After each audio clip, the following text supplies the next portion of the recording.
This podcast is brought to you by the Washington State Department of Health. When we think about the COVID-19 vaccine hesitancy in the Black community, let's remember, it didn't happen by chance. It's justified in history. But the will to change the narrative is strong today, and our people are lending their voices to the conversation. We're sharing our stories and the reasons that made us choose the vaccine so we can lead the way for others to make a well-informed choice too. To hear our stories, visit hereforuswa.org.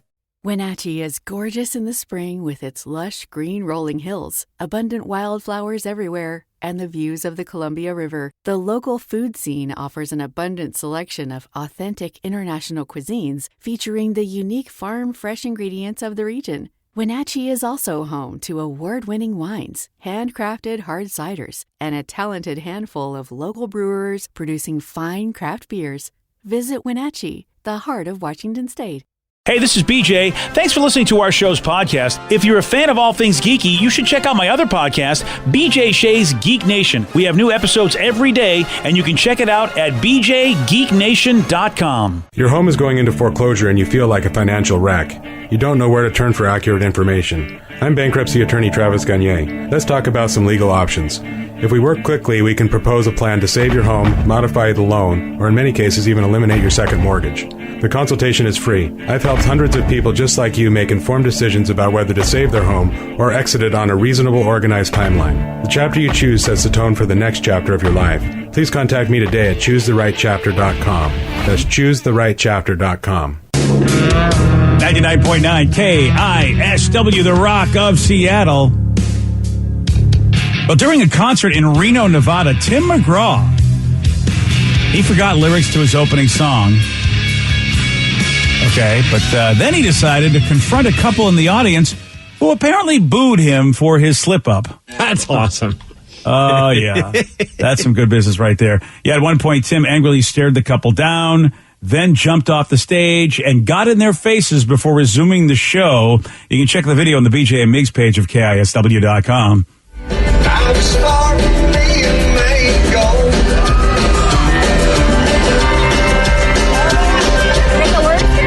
Good.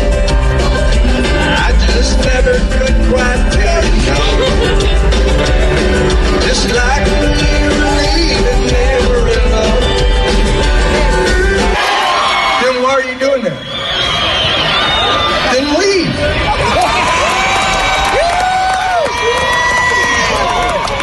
I'm surprised he got distracted. He's been doing this forever. You think it's like he's kind of been doing it long enough to just kind of let that kind of stuff, I thought, go in one ear and out the other. Yeah. I'm telling you, this, the pandemic, Steve. It's getting everybody crazy. It really is. I'm telling you, man. I like that whoever was filming is like, yeah, I forgot the words. Yeah. This is why I'm okay with, I know when I was younger, I remember seeing, certain bands have, the teleprompter on the stage and think, oh, what's wrong with them? But, now you start realizing they've got so many songs to remember, nerves, whatever's going on, distractions. I mean, I don't understand why someone at that level doesn't have a teleprompter with them at all times. Oh, yeah. And McGraw did explain to the crowd why he might forget lyrics to his songs. I don't know how many of y'all know this, but we're shooting a film. But we've been shooting last week. We've shot 48 hours straight. And we showed up to do a show for you guys tonight because we love you. But if I forget words tonight, I'm old, and I'm shooting a movie, and I'm working with my wife. So there are a lot of variables in that situation. So if I forget the words, sing along with me and help me out. Does working mean that he's getting it on with Faith Hill? Yeah. I think that's what it must be. Is that like a humble brag? Look, guys, I might forget the words, but look how hot my wife is. Yeah, there's no humble in that brag. I'm working it, is all I'm saying. I'm old, by the way, but I'm still working it. Yeah, it is really weird that it got to him. Because, I feel like that happens all the time. That's why I've seen bands before, and it was mostly because they were drunk, but they forgot the words to their songs, too. And it's just hey, guys, I sang the wrong chorus, or the wrong verse. Can you guys help me out? And it's like a funny thing, not like a get mad thing. Yeah, I wonder what they were doing. You know what I mean? It had to have been something to the point where he's F these people. Yeah. Maybe they were flipping him off or saying you suck. Yeah, it's hard to tell. But again, would they be the first people to, boo or be idiots in the front row? I mean, I don't know, maybe. He's got a long career. If that's the first time, that would be amazing. Yeah. Well, yeah, but it is weird that he got off the stage. Totally, yeah. Yeah, that's really unprofessional. And, like Steve said. I'd want my money back for how unprofessional he was. No, I'm kidding. I'd be like, okay, he's coming down. This is weird. I mean, unless this is part of the show. All right, Tim, this is the part where we confront people. I'm about to fight Tim McGraw. Oh, man, if I was in the crowd, I'd be near that guy. I'd be like, yeah, he said he also made fun of your mother. Like, I'd want to see him snap. You know what I mean? Like, how great would that be? I'm at a Tim McGraw show. That's very unique to just you and the thousands of people that are there as well. But, you don't often see Tim McGraw get off the stage and just punch somebody. I want to see that. Oh, I see. So you're there, Instigator McGee. I love this. Yeah. I'd be like, dude, he said that he boned your wife. Yeah. Whoa! He's working with your wife, not you. Yeah, he's working that you know what. Oh, yeah. With faith. Uh-huh. Yeah, because you're old. That's why she needs to be worked by that guy. Yeah, there you go. You're forgetting your words and your wiener doesn't work anymore. That's what he said. This guy. He said it just now. Yeah. I think your wiener's fine. I mean, but he said. He's saying that you need to take some testosterone pills or something like that. I didn't say rude. Yeah. Well, we got a guy that shares an incredible story about fighting off a thief while he was naked. Steve will tell you all about this. He's got the Miggs report for you at 6:17 on The Rock. BJ and Miggs, mornings on The Rock, 99.9 KISW. This podcast is brought to you by the Washington State Department of Health. When we think about the COVID-19 vaccine hesitancy in the Black community, let's remember, it didn't happen by chance. It's justified in history. But the will to change the narrative is strong today, and our people are lending their voices to the conversation. We're sharing our stories and the reasons that made us choose the vaccine so we can lead the way for others to make a well-informed choice too. To hear our stories, visit hereforuswa.org.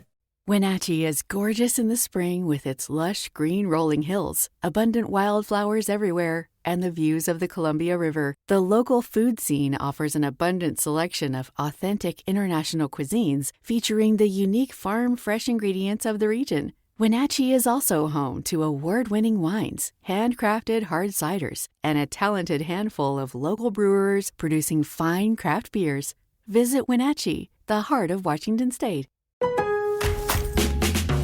Make your kitchen ready for every summer gathering this Memorial Day with LG and Lowe's. Our exclusive InstaView appliance suite includes ranges with air fry, refrigerators with slow melting craft ice, and an exclusive dishwasher you can only find at Lowe's. Plus, you'll get up to 10% back via a MasterCard prepaid card when you bundle eligible LG products via rebate. Shop Memorial Day savings at Lowe's. Offer valid 3/3 through 5/18 on select LG items only. See Lowe's.com/rebates for details and timing. Take the next step toward the career you want, be it business, cybersecurity, healthcare, or more. UMGC can help you get there. No application fee when you apply by August 31st. Visit umgc.edu, certified to operate by Chev. 99.9 KISW, The Rock of Seattle. Well informed on the issues of the day? Not this guy. Live from the KISW News Center in downtown Seattle, this is the Miggs Report.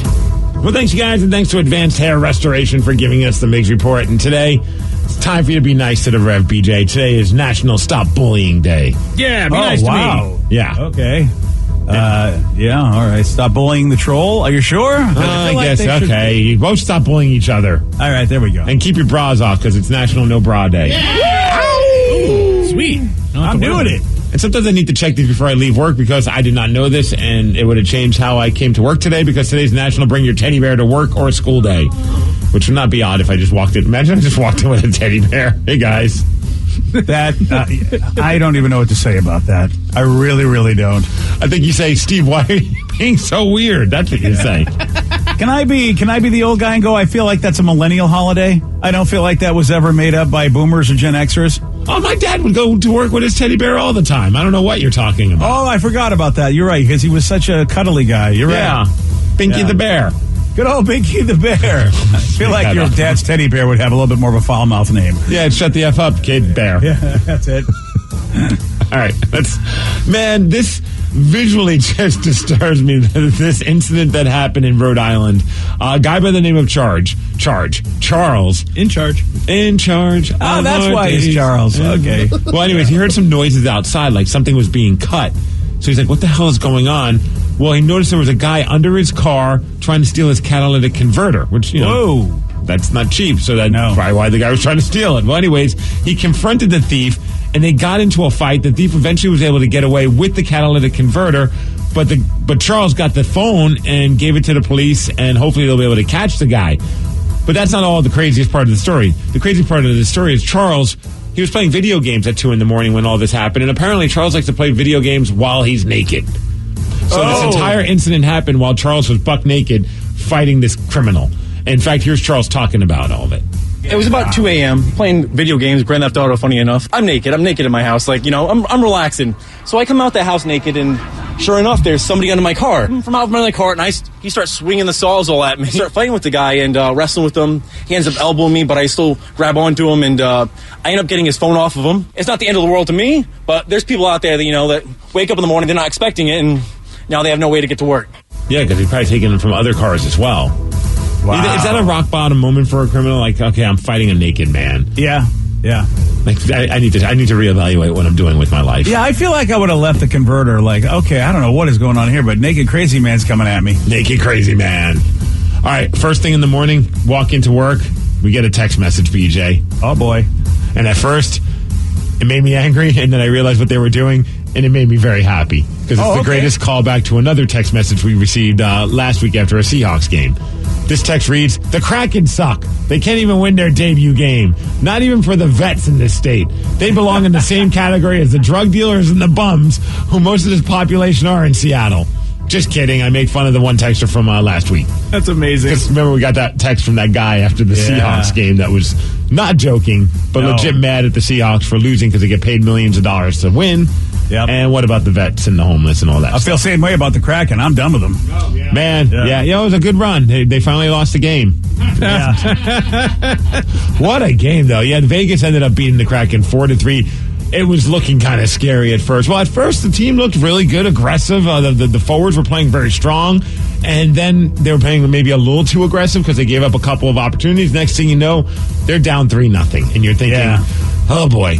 I keep reminding myself, the Vegas Golden Knights are projected to win the Stanley Cup, or at least be one of the teams contending for the Stanley Cup. They're one of the top tier teams, top 3, I would say, in the league. I'm like, okay, well, let's just hope that they maybe not get too embarrassed in this game. And a couple of those goals, I'd have to say, Grubauer's a great goalie. I'm not too concerned, but I think even he'd agree that a couple of those he'd like to have back. Like, it just seemed like the team a little overwhelmed. It's their first game ever, and they played that way at first. But then all of a sudden, second half of the game, second half of that second period, Donato scores the first goal ever for the Kraken.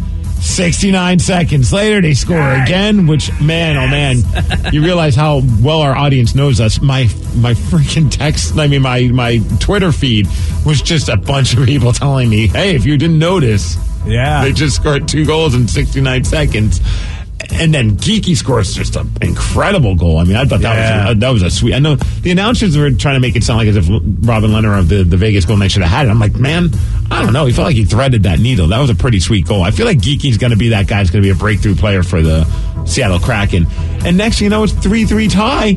Team's playing great, feeling good, and then a goal that's very controversial happens to put Vegas up 4-3 and end up winning the game. Man, I get the argument on both sides. Yeah. Personally, when that goal happened, I was texting with Danny. I'm like, that's coming back. They're gonna call that goal off because what happened was one of the players on Vegas passed the puck towards right in front of the net. The other guy on Vegas, he directed the puck into the net with his skate. And I felt that he kicked it in. That's the rules. Like, if you kick it in, you can direct it. Like, you can kind of have your skate pointed towards the net. And if it hits your skate and goes in, oh, well, that's a goal. But if you kick it and it has any kicking motion, that's considered not a goal. The argument was, how much of a kicking motion did he have? And I guess some people believe that it wasn't enough to make it be a non-goal. But then you go on social media, man. There's a lot of people who are just hockey fans, not Seattle Kraken fans. And that's kind of what I was curious. I'm like, am I being biased? And a lot of people were like, dude, that was not a goal. So it's unfortunate, but I guess, hey, Seattle hockey fans now understand tragic letdowns. Yeah. In one game. Yeah. The high of highs and the low of lows, BJ. Right. Well, a judgment call. I mean, we're a little bit of controversy with a judgment call. You got to love that. And like they said, it's a kind of a gray area with that one, but it's just unfortunate. That's the goal that determines the game. But it is what it is. Dave Hackstall, our coach, afterwards, he felt that the goal should have been called back. Here he is talking about it. Yeah, you guys can make your own decision. I mean, I know what I saw and what I believe, but the call was made that it was a good goal. So, I saw it on the ice, and actually I wasn't that concerned. I thought it was a kicking motion, but there's gray area in terms of those calls. Their decision was that it was a good goal. So he's way more chill than me. I would have been knocking tables over, cursing out Vegas, the city in general. Oh, yeah. Making a scene. Doing it for the boys, man. Yep, for the boys. Yeah. What you're saying is you would have Tony La Russa did, and if you didn't see his press conference, he was a sore loser yesterday. But, dude, we'll have to talk about that for sure afterwards. But, I mean, it was fun to see all the people that have never seen hockey before. What a great game to watch. I mean, yeah, they didn't win, but it was an exciting game. I had a bunch of people tweeting me like, dude, is hockey always this fun? I'm like, for the most part, yeah. It's a high-paced game, and I thought the Kraken looked pretty good. And I don't know how long they've let the person who's like the third person chirp on the ice, which I think, I don't know I forget her name, but that's kind of cool to have that person chirp whenever they want, because she gave some really good insight as to what was going on. And she said after the second goal, she could see that the Kraken were like, oh man, but they pulled themselves back up and made a game of it, which I was really impressed with. I was also impressed. I thought, you're down 3-0. Now we're going to see how this team reacts. And I'd say props to Dave Hackstall. He's clearly coached this team up, and they're looking good. But just a quick correction for you, BJ. The term chirp, that's when you're making fun of somebody. Oh, really? In hockey. So if you're chirping someone, you're making fun of them. And she wasn't making fun of anybody. But she wasn't. She was chiming in, BJ. Chiming. Thank you. Let me make sure you get the proper hockey vernacular. I appreciate that. Thank you. Yeah, but I've never heard anybody. You sometimes they'll go to them in different situations, but I haven't heard that in hockey, and I like it because you really get that perspective on the ice. No, I thought she was good. The only thing I would complain about, and I feel like they heard enough complaints because they didn't do it much afterwards. They were doing that wide shot with the camera that they had kind of like on a cable, almost felt like a drone shot. Yeah. And at times, I didn't mind them using it for like instant replays or for in between, like while there's stoppage in play. But they were trying to use it during the game, and the way it widened up the game, it was really hard to watch. And I was like, man, I hope they stop doing this. I understand you're trying to add some new new angles and things like that, but just keep with the traditional one. It works for a reason. So I'm glad that they stopped doing that. I feel like probably a lot of people complained about it. Oh yeah, well, at ESPN they haven't, I guess they just found out in March, and I heard one of the dudes go, yeah, we had to really put this together quickly. But I thought the announcers did pretty good. I wish they would have done a little bit more explaining of the game. I think they forgot that there's a lot of people that are probably watching that have never watched hockey before. But I thought all in all they did a really good job. Oh man, I wish they would have showed the pregame stuff going on. I don't know if you caught that on social media, because Vegas, it's a production when it comes to their hockey games. It's not just a hockey game. It's also just a full-on, rock show, it feels like. But the ice entertainment, they do all the crazy visuals with, just projection onto the ice. They had a giant Kraken come out of the ice. And, Vicky, I have the video if you want to show it to. Wow. It was on Aaron Levine's Twitter. And then all of a sudden, this giant Kraken's out on the ice, breaking the ice. All the lights are going on. It's scary. Is cool. But then all of a sudden, the Vegas Golden Knight guy comes, and it's like a giant pendant on center ice, and it burns the Kraken to the ground. It was so cool, man. Wow. So all of a sudden, this thing lights up, and it just melts the Kraken. That was not cool, but it was I was like, if you're on a hallucinogenic, you might have to leave the game. Yeah. That's really cool, though. Up next, they're taking on the Nashville Predators. That's going to be in Nashville on Thursday. The one nice thing about that, the game starts at 5 o'clock, so it won't be a late night. Yay! For us old people. Yeah. Getting to bed at 10 o'clock at night. What the hell's wrong with them? It was rough. It was. But, Rev, you watched the game? Yes. I was following the first two periods on Twitter, and then after my D&D game, I watched the last period, and it was fantastic. I saw that geeky goal, and I just lost my mind. Oh, it was so good. It was so great. It was a lot of fun. Vicky, did you end up watching it? No, I had a toddler that wouldn't let me. That happens. Yeah. For a little bit, I had to watch it on my phone. But I can tell you how Tots went. They delivered the babies home. Oh, good. I was wondering. I DVR'd it. So, Okay. hey. Oh, sorry for spoiling it. Shout out to Vicky. She went to Costco and got me at least a sweet Kraken shirt, BJ. Oh, I wow. few of us this one. Check it out. Nice long sleeve shirt. Oh, yeah. Look at that bad boy. Yeah, baby. What's the occasion, Vic? They were at Costco and they were a great price. $20. All right. Damn, $20 for any sports shirt is a great price. You know, on other websites, that's probably like a $60 shirt. I mean, Yeah, that's for sure. All right, let's talk a little bit about baseball, BJ, because L.A. forced a Game 5. They beat San Francisco 7-2. Series is tied at 2 games apiece. They play again tomorrow, right? Yeah. Yes. I believe it's tomorrow, yeah. And then Atlanta's off to the National League Championship Series. They beat Milwaukee 5-4 for a 3-1 series lead. Friday starts your big series, BJ. American League Championship Series between Boston and Houston. Yeah. And you mentioned something about Tony La Russa in a press conference? Yeah, you know, it's Tony. I don't know if he's an old guy and just done with it, but one of the Chicago White Sox players got hit at the end of the game, and this is after the White Sox were bit. I think they were down 10-1, so it was over. And one of the Houston pitchers, Graveman, the former Mariner dude, I think he accidentally hit Bobby Abreu, and Tony La Russa came out of the dugout and was pissed off about that. And Abreu gets hit a lot. And then during the press conference, he's just like, you know what? They need to have the guts to admit they did it on purpose, and if they didn't, they're cheaters. I mean, he was he was salty about it, and everybody is sort of like, geez, Tony, I don't think it was accidental. You can even see Graveman, like he looked like he felt bad about losing the pitch and hitting the guy.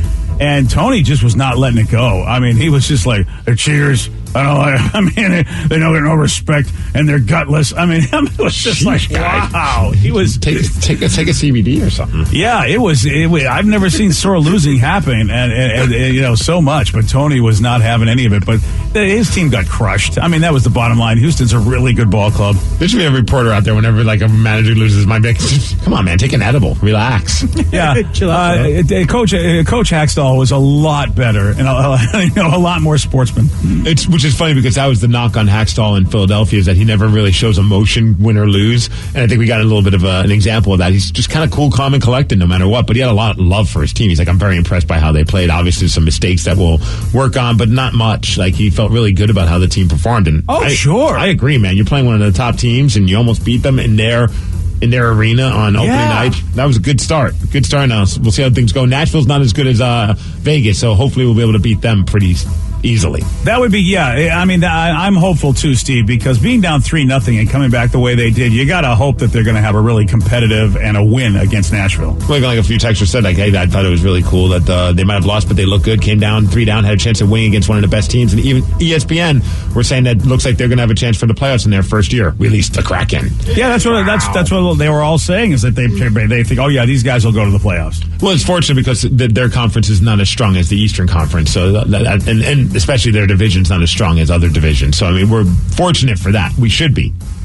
Yeah, well, it's a good place to be to work out the bugs, so that by the time the season's midway or a third done, a quarter, whatever, 3/4 done, they should really be firing on all cylinders. Fortunately, there's 81 more games. We don't have to really freak out just yet, Danny. No, I saw you burning your jersey last. No, I'm kidding. I was. Yeah, I texted Steve. I was throwing it out. And done with the whole season. They get paid how much money? They're professionals. They should win. Yeah, at least hundreds of thousands for some, and some millions. Yeah.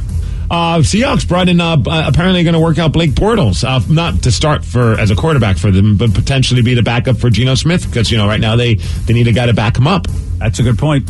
I thought it was funny. I saw Russell Wilson tweeting out, "Hey, congratulations, good luck to the Kraken," and somebody, of course, on Twitter was like, "Russ, stop tweeting. Your finger's injured. You need to rehab it." That's awesome. Wow. Seahawks are saying goodbye to Trey Flowers. I don't think anybody who's a Seahawks fan is shedding a tear over this. How about he's the one who asked to be released, not the team releasing him, because once he got demoted, he's like, I'm done. Let me go. Yeah. Set me free. Well, all right, Trey. Goodbye. As far as weather, 52 degrees, it's going to be cloudy, and that's the Migs Report, and thanks to Kia Puyallup for giving us the Migs Report, and that's what's up. Yesterday, Steve, he did get this one right. Who co-starred alongside Zac Efron in the comedy Dirty Grandpa? Johnny Knoxville. No. Oh, crap. Al De Niro? Robert De Niro. Yes. Wow. I was thinking Robert Pacino. Robert Pacino. Yeah, that's what you were thinking of, yeah. You want a shot at beating Steve? You got it. 206-421-ROCK. We're to play Beat Migs. We'll do that at 6:50 on The Rock. Today's podcast was brought to you by Travis Gagne, bankruptcy attorney. He's here right now and has agreed to answer more of your questions about bankruptcy. What's the difference between filing for bankruptcy and credit counseling? Credit counseling is a useful process in some circumstances, but it does show up on your credit. In fact, from a credit scoring standpoint, credit counseling shows up just like a bankruptcy, so it's going to affect your credit as negatively as filing bankruptcy. In credit counseling, the idea is that a credit counselor works with your creditors on your behalf to try to lower interest rates or work out payment plans with your creditors to pay back your debt over time. In credit counseling, you almost always pay back 100% of the debt, sometimes at lower interest. And of course, some creditors will participate in that process and some won't. So you're usually left with kind of a mixed result with credit counseling and, of course, a high payment. Thanks, Travis. If you have more questions about bankruptcy, you can reach out to Travis anytime at choosetherightchapter.com. That's choosetherightchapter.com. Thanks for listening. This podcast is brought to you by the Washington State Department of Health. When we think about the COVID-19 vaccine hesitancy in the Black community, let's remember, it didn't happen by chance. It's justified in history. But the will to change the narrative is strong today, and our people are lending their voices to the conversation. We're sharing our stories and the reasons that made us choose the vaccine so we can lead the way for others to make a well-informed choice too. To hear our stories, visit hereforuswa.org.